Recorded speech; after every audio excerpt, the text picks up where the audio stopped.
वसुदेवसुतं देवं कंसचाणूरमर्दनं देवकी परमानन्दं कृष्णं वन्दे जगद्गुरुं श्री सच्चिदानंद सद्गुरुभ्यो नमः. నా వాయిస్ ఓకేనమ్మా? మనుష్యాణం సహస్రేషు, ఇక్కడ మనుష్య ఆ షా కాస్త ముద్దగా పలకాలి. మనుష్యాణం ఆనా కూడా క్లియర్ గా రావాలి. సహస్రేషు సా కింద రకారం ఉంది కాబట్టి సాకి హాకి సాని జాయిన్ చేసి చెప్తాము. సహస్రేషు హషుని కట్ చేయాలి. సహస్రేషు అంతే. సహస్రేషు అలా అనకూడదు ట్యూన్ కోసం. మనుష్యాణం సహస్రేషు మనుష్యాణం సహస్రేషు మనుష్యాణం సహస్రేషు మనుష్యాణం సహస్రేషు కశ్చిద్యతతి సిద్ధయే.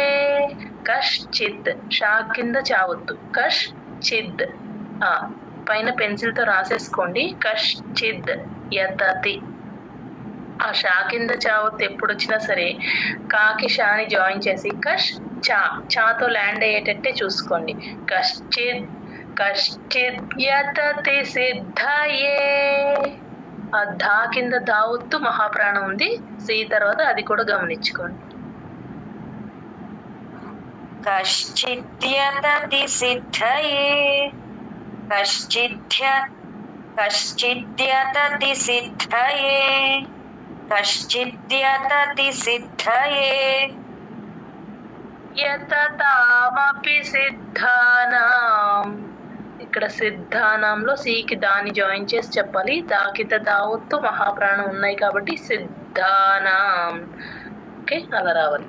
యతతామపి సిద్ధానాం యతతామపి సిద్ధానాం యతతామపి సిద్ధానాం యతతామపి సిద్ధానాం కశ్చిన్మాం వేత్తి తత్వతః.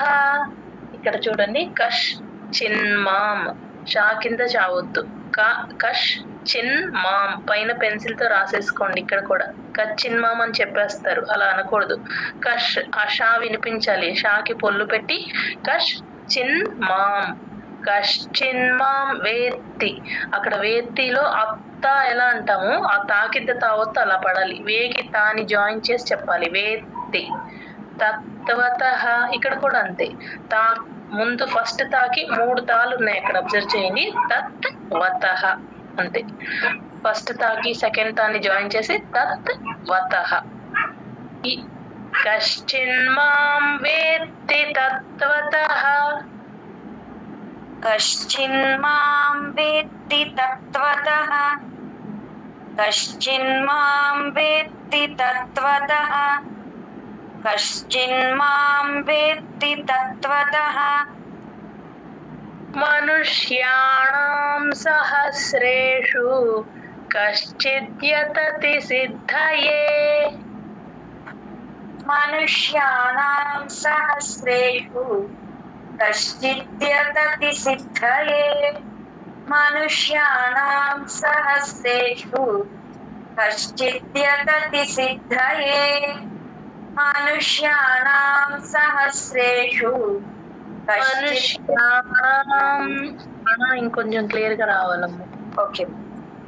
మనుష్యాణం సహస్రేషు కశ్చిద్యతతి సిద్ధయే.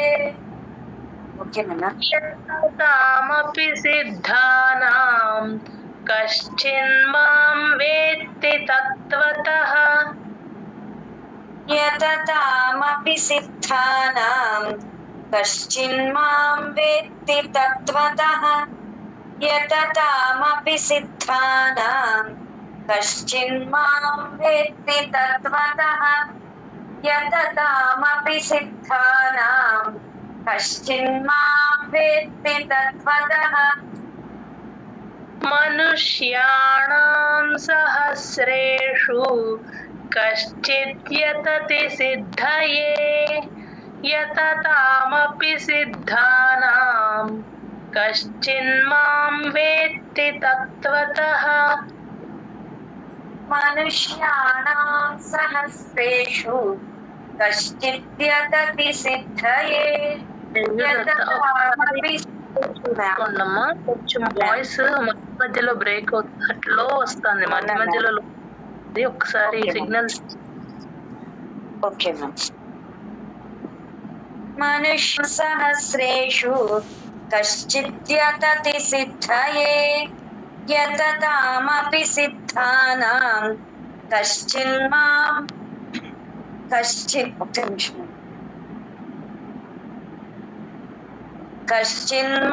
వేత్తి తత్వతః మనుష్యాణాం సహస్రేషు కశ్చిద్యతతి సిద్ధయే యతతామపి సిద్ధానాం కశ్చిన్మాం వేత్తి తత్వతః మనుష్యాణాం సహస్రేషు కశ్చిద్యతతి సిద్ధయే యతతామపి సిద్ధానాం కశ్చిన్మాం వేత్తి తత్వతః మనుష్యాణాం సహస్రేషు కశ్చిద్యతతి సిద్ధయే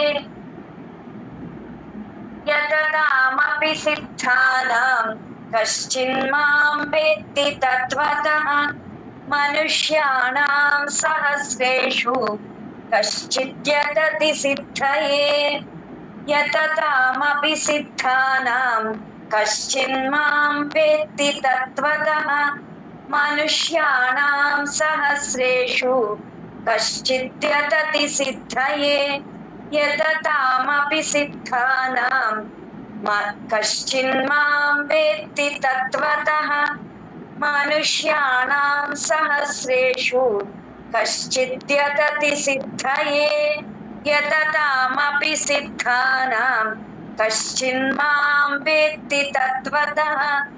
జగదతన జయగురుదత్త. ఈ అణ ఇంకొంచెం క్లియర్ గా రావచ్చమ్మా. మనుష్యాణం ఒక్కోసారి మిస్ అవుతుంది, ఒక్కోసారి బాగానే చెప్తున్నారు. ఒకసారి చెప్పదమ్మా, ఆ ఒక్క పాదం చెప్పండి. మనుష్యాణాం సహస్రేషు. ఓకే. 4th శ్లోక. భూమిరాపో నలో వాయు. ఇక్కడ భూకి మహాప్రాణం ఉందండి, గమనించండి. భూమిరాపో నలో వాయు, అక్కడ విసర్గ అవుతుంది, పైన పెన్సిల్ తో రాసేసుకో. భూమిరాపో నలో వాయు. భూమిరాపో నలో వాయు. భూమిరాపో నలో వాయు. భూమిరాపో నలో వాయు. ఖం మనో బుద్ధిరేవ చ. ఖం సెకండ్ ఖ, ఖడ్గం అంటాం కదా, ఆ ఖ ఇది మహాప్రాణం పెట్టి చెప్పాలి. యూజువల్ గా కమ్ అనేస్తారు, కొంచెం జాగ్రత్తగా గమనించుకోండి. ఈ ఖాలు ఈ చాప్టర్ లో 2 వస్తాయి, 2 కరెక్ట్ గా పలకాలి. ఖమ్మనో అలా. బుద్ధి, భూకి దాన్ని జాయిన్ చేసి చెప్పాలి. దా కింద దావత్తు, మహాప్రాణం 2 వినపడాలి. బుద్ధి. రేవ చ అంతే. చాకి దీర్ఘం పెట్టకూడదు, కట్ చేయాలి. రేవ చ చ అంతే. ఖమ్మనో బుద్ధిరేవ చ. ఖమ్మనో బుద్ధిరేవ చ. ఖమ్మనో బుద్ధిరేవ చ. ఖమ్మనో బుద్ధిరేవ చ. అహంకార ఇతియం మే. ఇక్కడ అహంకార తర్వాత చిన్న పాజ్ ఇచ్చుకోండి. అక్కడ ఈ అచ్చు కాబట్టి చిన్న గ్యాప్ ఇచ్చి చెప్తాము. అహంకార ఇతియం మే. అహంకార ఇతియం మే. అహంకార ఇతియం మే. అహంకార ఇతియం మే. భిన్నా ప్రకృతిరష్టధా. భీకి మహాప్రాణం ఉంది. భిన్నా ప్రకృతి, పా కింద రకారం. భిన్నాకి నాకి పాని జాయిన్ చేసి చెప్పాలి. భిన్నా ప్రకృతి, ఆ పా కింద రకారం ఎప్పుడొచ్చినా సరే 2 లిప్స్ లోపల వైపు క్లోజ్ చేస్తే మీకు ఆ పా కింద రకారం కరెక్ట్ గా వినిపిస్తుంది. ప్రకృతి, ఆ క్రూ తేల్చి చెప్పాలి. ఆ ప్రాకి ఎంత స్ట్రెస్ ఇచ్చి చెప్తామో క్రూ అంత తేలిగ్గా చెప్పేయాలి, వట్రసుడు ఉంది కాబట్టి. ప్రకృతి అంతే. రష్ట ధా ఆ చివర్లో ధాకి మహాప్రాణం ఉంది. అది డిహెచ్ఏ ధా, టిహెచ్ఏ ధా కాదమ్మా, గమనించుకోండి. ధా అంతే. భిన్నా ప్రకృతి రష్టధా, భిన్నా ప్రకృతిరష్టధా, భిన్నా ప్రకృతిరష్టధా, భిన్నా ప్రకృతిరష్టధా. భూమిరాపో నలో వాయుః ఖం మనో బుద్ధిరేవ చ.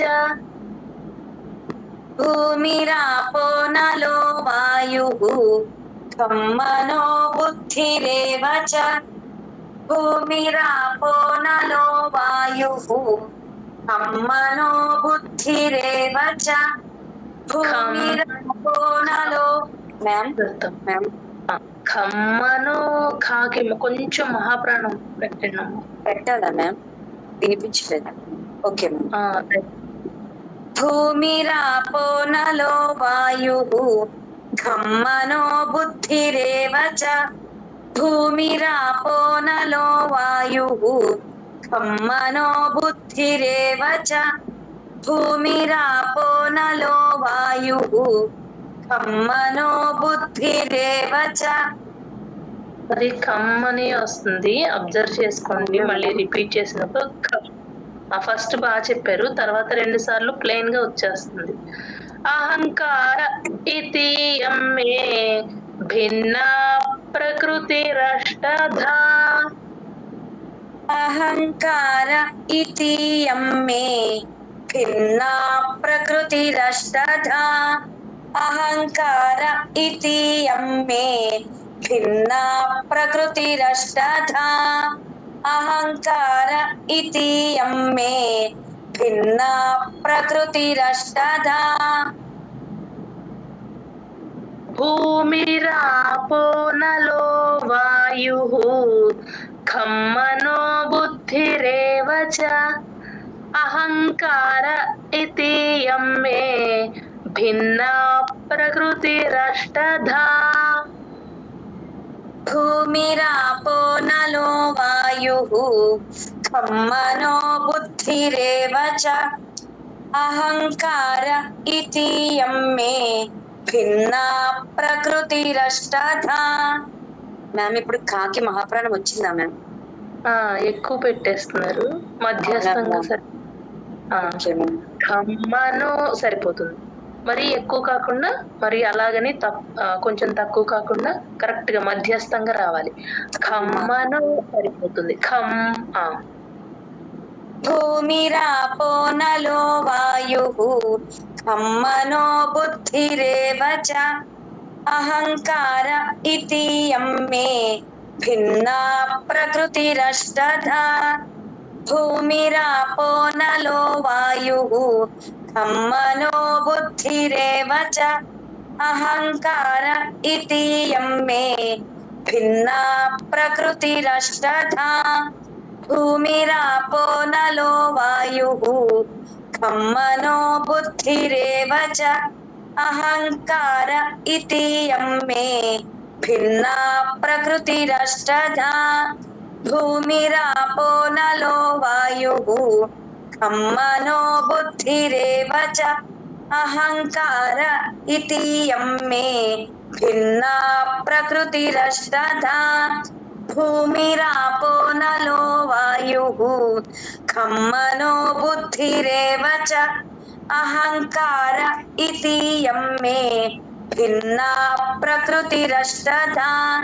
భూమిరాపో నలో వాయుః ఖం మనో బుద్ధిరేవ చ. అహంకార ఇతీయం మే భిన్నా ప్రకృతిరష్టధా. జై గురుదత్త మ్యామ్. జై గురుదత్త అమ్మ, బాగా చదివారు. కావ్య గారు జై గురుదత్త. రూపం యేన సర్వత్ర సమం పశ్యతి యోర్జున సుఖ